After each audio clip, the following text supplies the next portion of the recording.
Add पर वापस स्वागत है तुम्हारे पर्सनल एआई ट्यूटर के साथ। आज गौरव स्वाति तुम्हें क्लास 7 सीबीएसई क्लास 7 साइंस के chapter the world of metals and non metals को क्लियरली समझाएंगे। नोटबुक हो तो साथ रखो, लेकिन तुम बस आराम से सुनकर भी रिवाइज कर सकते हो। हम properties, activities, rusting, reactions, daily life uses और एग्जाम क्वेश्चंस को स्टेप बाय स्टेप कवर करेंगे।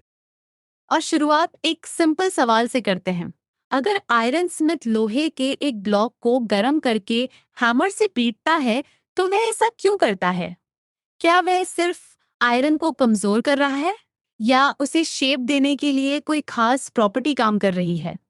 एक सेकंड रुककर अपना आंसर सोचो।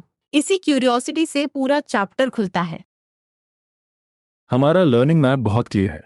पहले मेटल्स और नॉन मेटल्स की पहचान करेंगे, फिर मैलिएबिलिटी, डक्टिलिटी, सोनोरिटी, हीट और इलेक्ट्रिसिटी कंडक्शन समझेंगे। उसके बाद एयर और वाटर के साथ रिएक्शंस, आयरन का रस्टिंग, मैग्नीशियम ऑक्साइड, सल्फर के बिहेवियर और एलिमेंट्स की डेफिनेशन आएगी। अंत में डेली लाइफ एप्लीकेशंस और एग्जाम स्टाइल क्वेश्चन से मास्टरी चेक करेंगे। चैप्टर की शुरुआत यशवंत और आनंदी से होती है। वे राजस्थान के एक विलेज में रहते हैं और स्कूल प्रोजेक्ट के लिए मेटल क्राफ्ट्स पर्सन्स के बारे में जानना चाहते हैं। अपने ग्रैंडफादर के साथ वे लोकल आयरन स्मिथ्स के पास जाते हैं। वहां उनकी मुलाकात सुदर्शन अंकल से होती है, जो डेली यूज की चीजें बनाते हैं। सुदर्शन अंकल फ्लैट पैन्स, जिन्हें तवास कहते हैं, बकेट्स, टोंग्स और फार्मिंग टूल्स बनाते हैं। फार्मिंग टूल्स में स्पेड्स, एक्सेस, ट्रॉल्स और रेक्स शामिल हैं। इन चीज़ों के लिए आयरन यूज होता है। हैंडल्स के लिए वुड और फर्नेस में आयरन गर्म करने के लिए कोल भी यूज होता है। यानी एक ही काम में अलग मटेरियल्स की अलग रोल्स हैं। जब आयरन ब्लॉक फर्नेस में रेड हॉट होता है, सुदर्शन अंकल उसे हैमर से बीट करते हैं। आनंदी पूछती है, इसे पीट क्यों रहे हैं? आंसर है, आयरन को एक्स की शेप देने के लिए। यहाँ से इंपॉर्टेंट ऑब्जर्वेशन मिलता है। कुछ मटेरियल्स पर फोर्स लगाने से वे टूटते नहीं, बल्कि शेप बदल लेते हैं। अब बताओ, इस प्रॉपर्टी का नाम क्या होगा? इसका आंसर है मालिएबिलिटी, लेकिन डेफिनेशन हम थोड़ी देर में प्रिसाइसली लिखेंगे। पहले चैप्टर की मेथड समझो। ये केवल लिस्ट याद करने वाला चैप्टर नहीं है। एक्टिविटीज में मटेरियल को ऑब्जर्व किया जाता है, हैमर किया जाता है, साउंड सुना जाता है, हीट ट्रांसफर देखा जाता है और टेस्टर सर्किट से इलेक्ट्रिसिटी चेक की जाती है। एक्टिविटी में कॉपर और एल्यूमिनियम के पीसेस, आयरन नेल, कोल, सल्फर और वुड लिए जाते हैं। पहले अपीयरेंस, हार्डनेस और हैमरिंग का इफेक्ट ऑब्जर्व करते हैं। कॉपर, एल्यूमिनियम और आयरन लस्ट्रस और हार्ड दिखाई देते हैं। कोल, सल्फर और वुड नॉन लस्ट्रस होते हैं और मेटल्स जितने हार्ड नहीं होते। लस्टर को मेटल्स के कॉन्टेक्स्ट में मेटालिक लस्टर कहते हैं। अब डेफिनेशन पर आते हैं। मालिएबिलिटी वह प्रॉपर्टी है जिसके कारण किसी मटेरियल को हैमर करके थिन शीट्स में बदला जा सकता है। कॉपर, आयरन और एल्यूमिनियम हैमरिंग पर फ्लैटन हो जाते हैं। इसी कारण एल्यूमिनियम फॉयल और स्वीट्स पर लगी थिन सिल्वर फॉयल बन पाती है। एग्जाम पॉइंट, डेफिनेशन के साथ कम से कम एक एग्जाम्पल जरूर लिखा। एक सेकंड पॉज करके सोचो। अगर कोल और सल्फर को हैमर करेंगे तो क्या वे शीट बनेंगे? नहीं, वे पीसेस में ब्रेक हो जाते हैं। ऐसे मटेरियल्स को ब्रिटल कहा जाता है। लेकिन वुड का बिहेवियर अलग है। वह ना शीट में फ्लैटन होता है, न पीसेस में ब्रेक होता है। इसलिए वुड को ना मैलिएबल कहेंगे, ना ब्रिटल। एक कॉमन मिस्टेक यहाँ होती है। स्टूडेंट्स लिख देते हैं कि सभी मेटल्स हार्ड और सॉलिड होते हैं। चैप्टर इस स्टेटमेंट को करेक्ट करता है। सोडियम और पोटेशियम इतने सॉफ्ट हो सकते हैं कि नाइफ से कट किए जा सकें। मरकरी रूम टेम्परेचर पर लिक्विड स्टेट में पाया जाता है। इसलिए जनरली, यूजुअली और ऑल के डिफरेंस को आंसर में ध्यान से देखना। अब एक हिस्ट्री कनेक्शन। हड़प्पन कॉपर और गोल्ड यूज करते थे, लेकिन आयरन के एवरीडे यूज का एविडेंस बहुत कम मिलता है। बाद में आयरन के यूज ने सिविलाइजेशन की प्रोग्रेस में योगदान दिया। आयरन से बने प्लाउज पहले के टूल से ज्यादा स्ट्रॉन्ग थे। चैप्टर पूछता है कि कॉपर आयरन से पहले डिस्कवर हुआ माना जाता है। इसका पोटेंशियल रीजन क्या हो सकता है? सोर्स इस क्वेश्चन का फाइनल रीजन नहीं देता, इसलिए एग्जाम में इसे अपने मन से इन्वेंटेड फैक्ट बनाकर नहीं लिखना चाहिए। इतना जरूर समझो कि आयरन का यूज डेली एक्टिविटीज में प्रोमिनेंट होने में समय लगा, लेकिन जब इसका यूज बढ़ा तो इसकी स्ट्रेंथ ने एग्रीकल्चर और सिविलाइजेशन को सपोर्ट किया। यह चैप्टर साइंस को हिस्ट्री और सोसाइटी से कनेक्ट करता है। क्विक चेक, मैलिएबिलिटी और ब्रिटलनेस में एग्जैक्ट डिफरेंस क्या है? मैलिएबिलिटी में हैमरिंग से थिन शीट बनती है, ब्रिटलनेस में मटेरियल पीसेस में टूटता है। कॉपर, एल्यूमिनियम और आयरन पहले ग्रुप में आते हैं, कोल और सल्फर दूसरे ग्रुप में, वुड दोनों ग्रुप्स में नहीं आता। अपने नोटबुक में ये 3 लाइन कंपैरिजन अभी लिख लो। अब मॉल्युबिलिटी से रिलेटेड लेकिन अलग प्रॉपर्टी, डक्टिलिटी। डक्टिलिटी वह प्रॉपर्टी है जिसके कारण कोई मटेरियल ड्रॉ करके वायर्स में बदला जा सकता है। कॉपर और एल्यूमिनियम वायर्स इलेक्ट्रिकल फिटिंग्स में मिलते हैं। मेटल वायर्स बैंगल्स, नेकलेसेस और ईयरिंग्स में भी यूज होते हैं। यानी वायर बनना केवल इलेक्ट्रिसिटी तक लिमिटेड नहीं है। और स्ट्रिंग म्यूजिकल इंस्ट्रूमेंट्स को मत भूलना, वीणा, सितार, वायलिन और गिटार में मेटल वायर्स इंपॉर्टेंट फंक्शन निभाते हैं। गोल्ड की डक्टिलिटी का चैप्टर में स्ट्राइकिंग एग्जाम्पल दिया गया है। 1 ग्राम गोल्ड को 2 किलोमीटर लॉन्ग वायर में ड्रॉ किया जा सकता है। इस फैक्ट का पर्पस है प्रॉपर्टी की एक्सटेंट समझाना, कैलकुलेशन करना नहीं। मैलिएबिलिटी और डक्टिलिटी को मिक्स मत करना।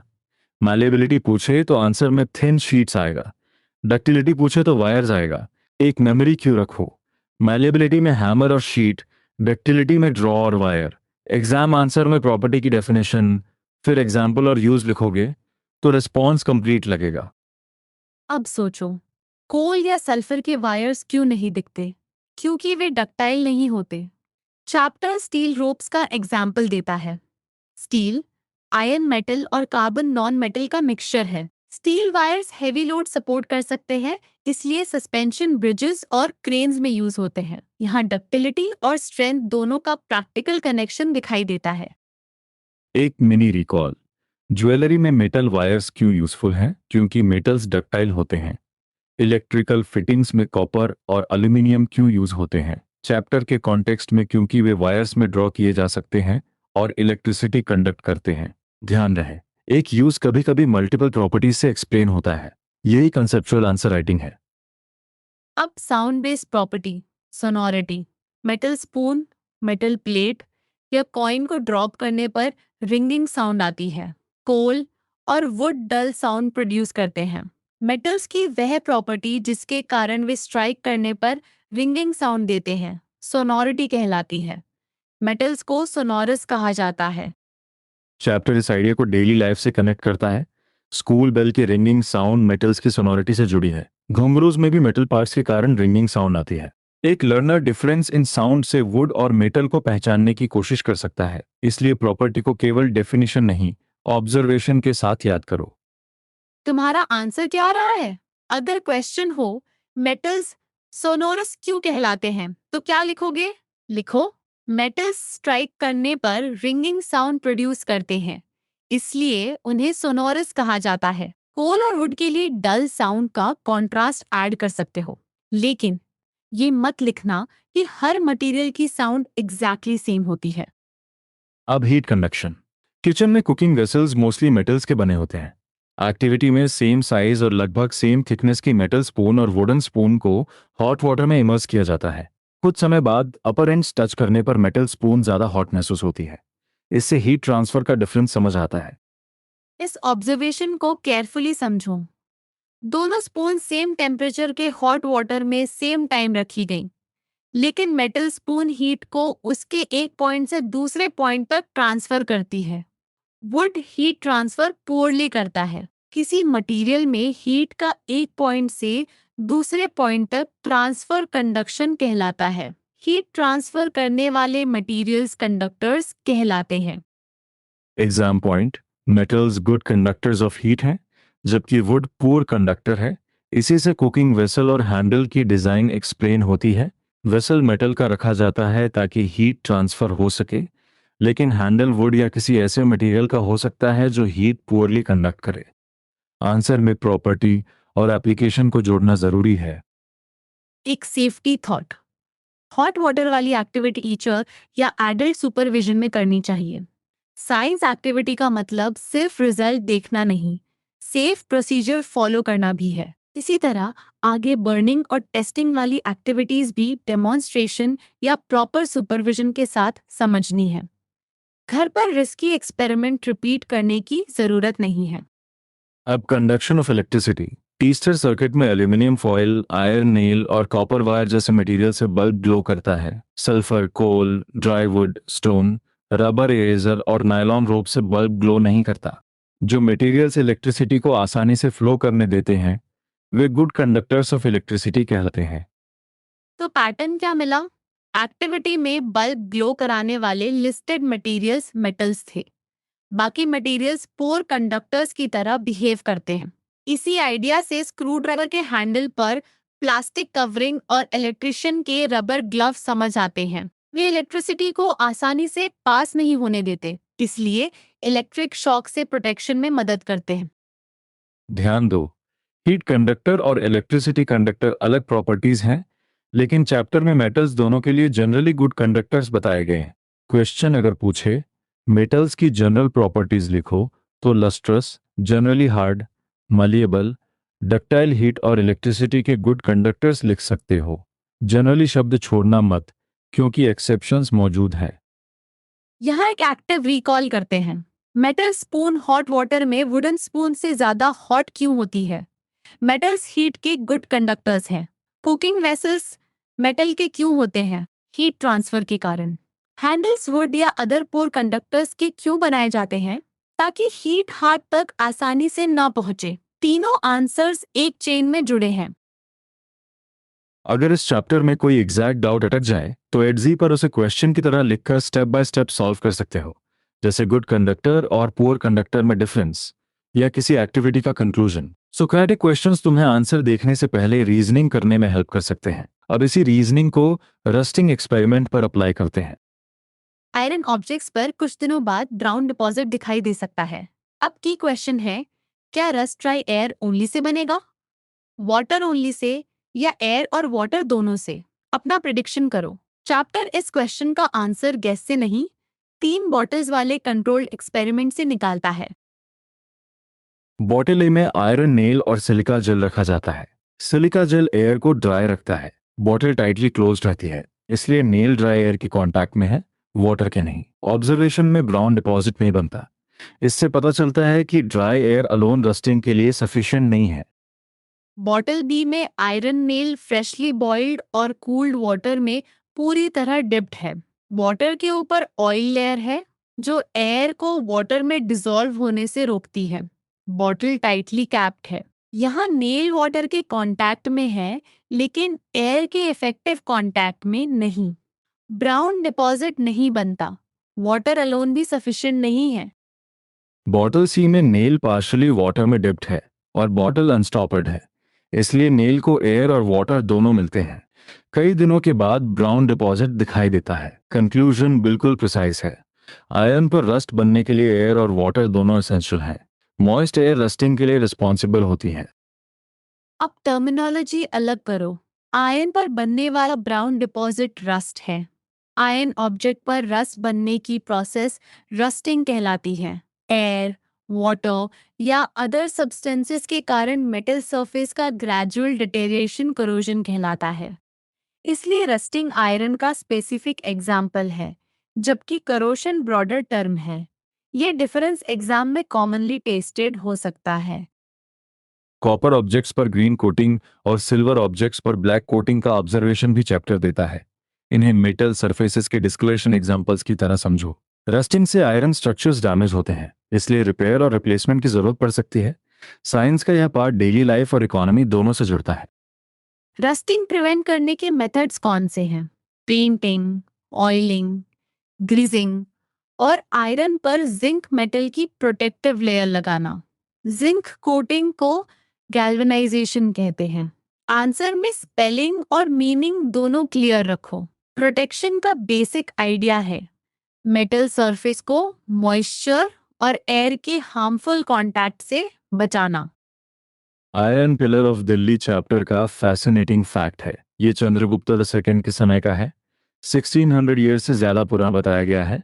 लगभग 8 मीटर ऊंचा है और इसका वेट 6000 किलोग्राम से ज्यादा है। इतने समय के बाद भी इसमें बेयरली एनी रस्ट है। ये एंशिएंट इंडियन मेटलर्जी की स्किल दिखाता है। एक रीजनिंग क्वेश्चन, अगर 3 आयरन नील्स ऑयल वाटर और विनेगर में डिप्ड हों, तो कौन सा नेल रस्ट नहीं करेगा और क्यों? सोर्स बेस्ड आंसर लिखते समय सावधानी रखो। चैप्टर क्लियरली बताता है कि रस्टिंग के लिए एयर और वाटर दोनों चाहिए और ऑयल एयर के कांटेक्ट को रोक सकता है। इसलिए ऑयल वाला नेल रस्टिंग से प्रोटेक्टेड रहने की एक्सपेक्टेड रीजनिंग रखता है। अब तक हम फर्स्ट मेजर आइडिया यानी मटेरियल्स की प्रॉपर्टीज और रस्टिंग का पूरा एक्सपेरिमेंट कवर कर चुके हैं। नोटबुक में एक टेबल बनाओ, dry air only, water only, air plus water. हर रो में रस्ट या नो रस्ट लिखो। ये छोटा विजुअल रिकैप तुम्हें प्रोसीजर और कंक्लूजन दोनों याद रखने हेल्प करेगा। अब आयरन से आगे बढ़कर दूसरे मेटल्स देखते हैं। मैग्नीशियम रिबन को सैंडपेपर से क्लीन करके टीचर डेमोन्स्ट्रेशन में बर्न किया जाता है। ये डैज़लिंग वाइट फ्लेम के साथ जलती है और वाइट पाउडर बनता है। इस पाउडर को मैग्नीशियम ऑक्साइड कहते हैं।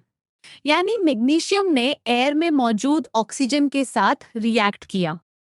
मैग्नीशियम ऑक्साइड में वार्म वाटर ऐड करके इंडिकेटर से नेचर चेक की जाती है। ये रेड लिटमस को ब्लू कर देता है, इसलिए सॉल्यूशन बेसिक नेचर का है।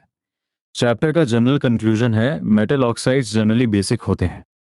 आंसर फ्रेम याद रखो, metal plus oxygen gives metal oxide और मेटल ऑक्साइड की नेचर जनरली बेसिक होती है। यहाँ लिटमस वाला कंफ्यूजन चेक करो। बेसिक सोल्यूशन रेड लिटमस को ब्लू करता है। मैग्नीशियम ऑक्साइड से बनी सोल्यूशन ने रेड लिटमस को ब्लू किया, इसलिए ये बेसिक है। इसे उल्टा मत लिखना कि ब्लू लिटमस रेड हो गया। क्वेश्चन में कलर चेंज और कंफ्यूजन दोनों लिखना हाई वैल्यू आंसर बनाता है। सोडियम का एग्जाम्पल भी इंपॉर्टेंट है। सोडियम ऑक्सीजन और वाटर के साथ विग्रसली रिएक्ट करता है और बहुत हीट जनरेट होती है। इसलिए सोडियम को केरोसिन में स्टोर किया जाता है ताकि मॉइस्चर और एयर के एक्सपोजर से बचाया जा सके। चैप्टर पूछता है कि सोडियम ऑक्साइड की नेचर प्रेडिक्ट करो। जनरल रूल के बेसिस पर मेटल ऑक्साइड बेसिक एक्सपेक्टेड होगा। लेकिन सेफ्टी बहुत जरूरी है। मैग्नीशियम बर्निंग और सोडियम की रिएक्शन को घर पर ट्राई नहीं करना है। सोर्स इन्हें टीचर डेमोन्स्ट्रेशन और प्रोटेक्टिव केयर के कॉन्टेक्स्ट में रखता है। एग्जाम प्रिपरेशन में प्रोसीजर, ऑब्जर्वेशन और कंक्लूजन समझो। रियल लाइफ में सुपरविजन और सेफ्टी इंस्ट्रक्शंस फॉलो करो। साइंस में क्यूरियोसिटी के साथ रिस्पॉन्सिबिलिटी भी जरूरी है। अब सल्फर को देखते हैं, जो मेटल्स जैसा बिहेव नहीं करता। सल्फर को एयर में बर्न करने पर सल्फर डाइऑक्साइड गैस बनती है। इस गैस को वाटर में डिसॉल्व करने पर सल्फरस एसिड बनता है। इंडिकेटर सॉल्यूशन एसिडिक नेचर का दिखाई देता है। इसलिए नॉन मेटल ऑक्साइड्स के लिए चैप्टर जनरल पैटर्न देता है। वे जनरली एसिडिक नेचर के होते हैं। अब एक सटल डिफरेंस। सल्फर को डायरेक्टली वाटर में डालने पर कोई रिएक्शन नहीं दिखाई देती, लेकिन सल्फर को पहले एयर में बर्न करने से सल्फर डाइऑक्साइड बनती है और फिर वाटर में डिसॉल्व करने पर सल्फरस एसिड बनती है।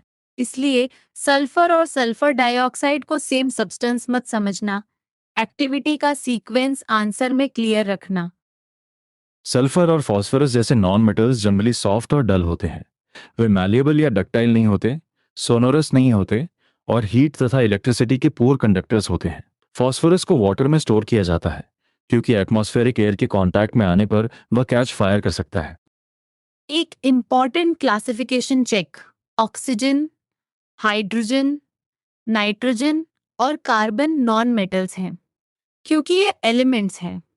लेकिन प्लास्टिक, ग्लास, वुड, रबर और पेपर को मेटल्स या नॉन मेटल्स की कैटेगरी में क्लासिफाई नहीं करेंगे क्योंकि सोर्स के अनुसार ये एलिमेंट्स नहीं हैं। मटेरियल और एलिमेंट शब्दों को कैजुअली इंटरचेंजेबल मत समझना। एलिमेंट की डेफिनेशन लिखो। एलिमेंट वह सब्सटेंस है जिसे सिंपलर सब्सटेंसेस में ब्रेक डाउन नहीं किया जा सकता। मेटल्स और नॉन मेटल्स एलिमेंट्स के सब कैटेगरीज हैं। चैप्टर बताता है कि प्रेजेंटली 118 एलिमेंट्स नोन हैं। ये मैटर के बेसिक बिल्डिंग ब्लॉक्स हैं। कुछ नेचुरली अकरिंग हैं और कुछ लैबोरेटरी में आर्टिफिशियली मेड होते हैं। क्विक कंपैरिजन बोलकर देखो। Metals generally lustrous, malleable, ductile, sonorous और हीट तथा इलेक्ट्रिसिटी के गुड कंडक्टर्स होते हैं। Non metals generally dull, non malleable, non ductile, non sonorous और पुअर कंडक्टर्स होते हैं। साथ में जनरल लगाना जरूरी है क्योंकि साइंस में ब्रॉड पैटर्न और एक्सेप्शंस दोनों इंपॉर्टेंट होते हैं। अब मेटल और नॉन मेटल ऑक्साइड्स का कॉन्ट्रास्ट एक बार और। मैग्नीशियम ऑक्सीजन से मैग्नीशियम ऑक्साइड बनाता है और उसकी सॉल्यूशन बेसिक होती है। सल्फर ऑक्सीजन से सल्फर डाइऑक्साइड बनाता है और वाटर में डिसॉल्व होकर सल्फ्यूरस एसिड बनाता है। इसलिए मेटल्स के ऑक्साइड्स जनरली बेसिक और नॉन मेटल्स के ऑक्साइड्स जनरली एसिडिक बताए गए हैं। अब क्वेश्चन आता है, क्या नॉन मेटल्स हमारे लिए एसेंशियल है? बिल्कुल। मेटल्स की विजिबल यूजेस देखकर ये इंप्रेशन नहीं बनना चाहिए कि नॉन मेटल्स अनइम्पॉर्टेंट हैं। हम ऑक्सीजन ब्रीथ करते हैं और उसके बिना सरवाइव नहीं कर सकते। ये चैप्टर क्लासिफिकेशन से आगे जाकर एलिमेंट्स की इंपॉर्टेंस समझाता है। कार्बन ऑल लाइफ फॉर्म्स का बिल्डिंग ब्लॉक है। ये प्रोटीन्स, फैट्स और कार्बोहाइड्रेट्स का की कंपोनेंट है जो ग्रोथ और एनर्जी के लिए नेसेसरी है। नाइट्रोजन फर्टिलाइजर्स और अदर केमिकल्स के मैन्युफैक्चरिंग में यूज होता है और प्लांट्स की ग्रोथ के लिए एसेंशियल न्यूट्रिएंट है। इन यूजेस को आंसर में सब्सटेंस प्लस फंक्शन के फॉर्मेट में लिखना यूजफुल रहेगा। क्लोरीन वाटर प्यूरिफिकेशन में कॉमनली यूज होने वाला नॉन मेटल है। आयोडीन का सोल्यूशन वुंड्स पर एंटीसेप्टिक के रूप में अप्लाई किया जाता है। एक्टिव रिकॉल के लिए चेन बनाओ, oxygen respiration, carbon life forms, nitrogen plants और fertilisers, chlorine water purification, iodine antiseptic. अब बिना देखे ये चेन बोलने की कोशिश करो। मेटल्स और उनके अलॉयज भी डेली लाइफ में इंपॉर्टेंट है। अलॉयज दो या अधिक मेटल्स या मेटल और नॉन मेटल के मिक्सचर्स होते हैं। Metals utensils, tools, modern technology और इंडस्ट्रीज में यूज होते हैं। जिरकोनियम एटॉमिक एनर्जी और टाइटेनियम एरोस्पेस जैसे स्पेशल एप्लीकेशंस में यूज होने वाले मेटल्स के एग्जांपल्स हैं। साइंस एंड सोसाइटी कनेक्शन भी याद रखो। इंडिया में आयरन और एल्यूमिनियम जैसे मेटल्स रिसाइकिल किए जाते हैं ताकि वेस्ट कम हो और सस्टेनेबिलिटी सपोर्ट हो।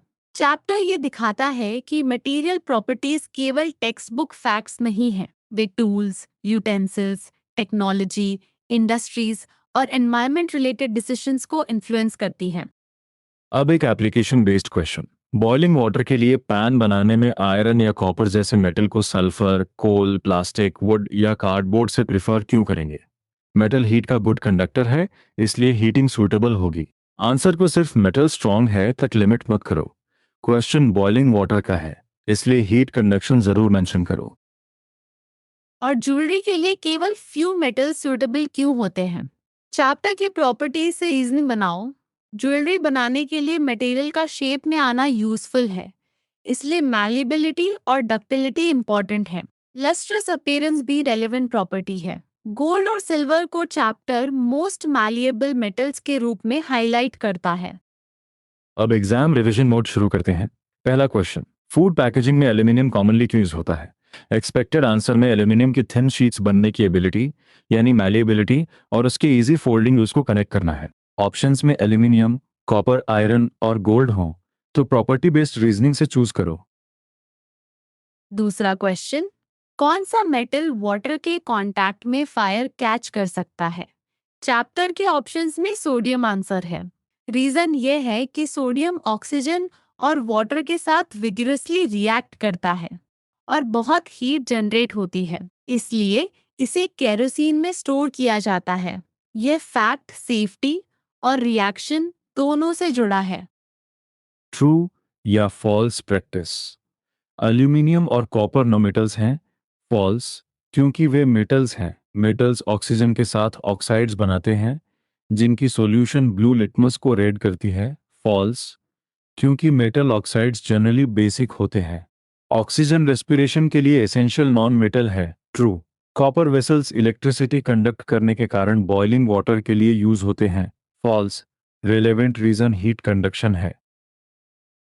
अब फ्लो चार्ट सोचो। सल्फर को एयर में हीट करने पर सल्फर डाइऑक्साइड बनती है।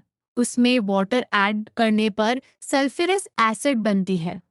एसिडिक सॉल्यूशन इंडिकेटर के साथ एसिडिक चेंज दिखाती है। दूसरी तरफ मैग्नीशियम को एयर में बर्न करने पर मैग्नीशियम ऑक्साइड बनता है और उसकी वाटर सॉल्यूशन बेसिक नेचर दिखाती है। दोनों पाथवेज कंपेयर करो। एक आयरन स्मिथ आयरन को टूल्स बनाने से पहले हीट क्यों करता है? सोर्स कॉन्टेक्स्ट में आयरन को फर्नेस में हीट करके रेड हॉट किया जाता है, फिर हैमर से शेप दिया जाता है। आंसर को चैप्टर की ऑब्जर्वेशन के साथ रखो। हीटिंग के बाद आयरन को बीट करके एक्स जैसे टूल का शेप दिया जाता है। एक्स्ट्रा साइंटिफिक क्लेम जोड़ने से बचो। अब कंपेयर करो। जिंक की प्रोटेक्टिव लेयर आयरन को रस्ट से बचा सकती है, लेकिन सल्फर को कोटिंग के लिए यूज नहीं करेंगे। क्यों? केवल वाटर से रिएक्शन न होना सफिशिएंट कंडीशन नहीं है। प्रोटेक्टिव कोटिंग को आयरन सरफेस को एयर और मॉइस्चर से प्रोटेक्ट करना चाहिए। सल्फर के नॉन मेटल प्रॉपर्टीज और पुअर कंडक्टिविटी भी उसे इस पर्पस के लिए सूटेबल नहीं बनाते। 10 मार्क नहीं, बल्कि 10 सेकेंड सेल्फ चेक। अगर तुमसे मेटल्स की प्रॉपर्टीज पूछी जाए, क्या तुम बिना बुक देखे 5 कीवर्ड्स बोल सकते हो? Lustrous, generally hard, malleable, ductile, sonorous और हीट तथा इलेक्ट्रिसिटी के गुड कंडक्टर्स। फिर एक्सेप्शंस जोड़ो। सोडियम और पोटासियम सॉफ्ट, मर्क्यूरी लिक्विड। यही कंसाइज आंसर फ्रेमवर्क है। फाइनल सेक्शन में एंटर करने से पहले एक last application.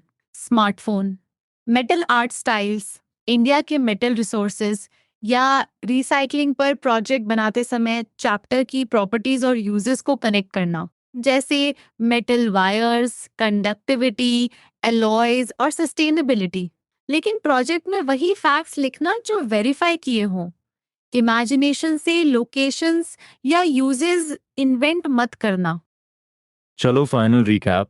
Metals generally lustrous होते हैं, हैमरिंग से शीट्स बना सकते हैं, वायर्स में ड्रॉ हो सकते हैं, रिंगिंग साउंड देते हैं और हीट तथा इलेक्ट्रिसिटी के गुड कंडक्टर्स होते हैं। नॉन मेटल्स जनरली डल, ब्रिटल या non malleable, non ductile, non sonorous और पुअर कंडक्टर्स होते हैं। आयरन का रस्टिंग मॉइस्ट एयर में होता है, इसलिए एयर और वाटर दोनों जरूरी हैं। अब तुम्हारा कॉन्क्रीट चैलेंज है, नोटबुक में मेटल्स और नॉन मेटल्स की 2 कॉलम टेबल बनाओ। उसमें malleability, ductility, sonority, heat conduction, electricity conduction और ऑक्साइड नेचर कंपेयर करो। कॉमन मिस्टेक याद रखना, सभी मेटल्स हार्ड और सॉलिड नहीं होते और वुड को ब्रिटल या मैलिएबल नहीं कहेंगे। फिर बिना देखे रस्टिंग एक्सपेरिमेंट का कंक्लूजन और मैग्नीशियम तथा सल्फर के ऑक्साइड का डिफरेंस एक्सप्लेन करो। बहुत बढ़िया। आज तुमने the world of metals and non metals को डेफिनेशंस की लिस्ट की तरह नहीं, बल्कि ऑब्जर्वेशंस, एक्टिविटीज और डेली लाइफ रीजनिंग के साथ रिवाइज किया। अगर कोई डाउट बचा है, एडजी पर उसे एग्जैक्ट क्वेश्चन की तरह पूछो और फिर आंसर को अपने वर्ड्स में एक्सप्लेन करके एक्टिव रिकॉल करो। गौरव और स्वाति की तरफ से वार्म विशेस। अगली रिवीजन में फिर मिलेंगे। तब तक क्यूरियस रहो और सुरक्षित रहो।